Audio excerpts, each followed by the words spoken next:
ऋषि पंचमी क्यों मनाई जाती है? सामा पंचम को ऋषि पंचमी के नाम से भी जाना जाता है। सामा पंचम क्या है? सामा पंचम जैन धर्म का एक महत्वपूर्ण पर्व है। यह भाद्रपद शुक्ल पक्ष की पंचमी तिथि को मनाया जाता है।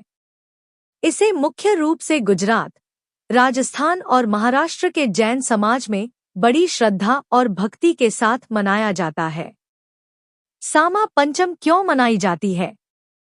आत्मशुद्धि और प्रायश्चित। जैन धर्म में मान्यता है कि मनुष्य जीवन में जाने अनजाने कई पाप कर बैठता है।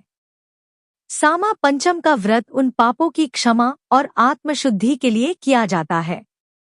धरती माता और धरणेंद्र देव की पूजा। इस दिन धरती माता और नागों के देवता धरणेंद्र की विशेष पूजा की जाती है। मान्यता है कि जीवन का आधार धरती है और हमें उसका सम्मान करना चाहिए। 7 पीढ़ियों का कल्याण। ऐसा कहा जाता है कि सामा पंचम का व्रत करने से साधक ही नहीं बल्कि उसकी 7 पीढ़ियों को भी पापों से मुक्ति और पुण्य का लाभ मिलता है। तपस्या और संयम का महत्व। जैन धर्म में व्रत और संयम को सर्वोच्च माना गया है।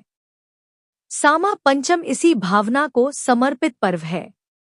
इस दिन जैन समाज के लोग उपवास, एकासन, एक ही बार भोजन करना, सामायिक और प्रतिक्रमण जैसे नियमों का पालन करते हैं। सप्तऋषि और जिन आराधना। सामा पंचम पर सप्तऋषि और जिन भगवान की पूजा होती है। यह ऋषियों और महापुरुषों के प्रति श्रद्धा और कृतज्ञता व्यक्त करने का दिन भी है। सामा पंचम की कथा। मान्यता है कि प्राचीन समय में एक महिला मासिक धर्म के अशुद्ध दिनों में खेत में जाकर काम करती थी। उस समय अनजाने में उसने धरती माता को दूषित किया। इसके परिणामस्वरूप उसके परिवार पर कई प्रकार की विपत्तियां आईं। बाद में उसने ऋषियों और धरती माता से क्षमा मांगी और इस दिन व्रत किया। तब जाकर उसका पाप धुल गया और उसके परिवार का कल्याण हुआ।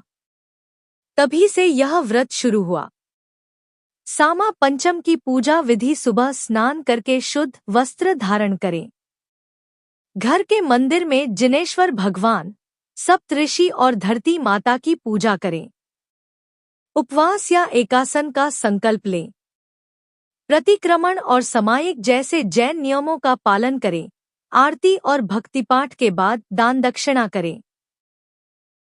सामा पंचम का महत्व। पापों से मुक्ति, 7 पीढ़ियों का कल्याण, आत्मा की शुद्धि, जीवन में सुख शांति और समृद्धि, धरती और प्रकृति के प्रति सम्मान। इसलिए सामा पंचम आत्मशुद्धि, पाप क्षालन, 7 पीढ़ियों के कल्याण और धरती माता के प्रति कृतज्ञता के लिए मनाई जाती है।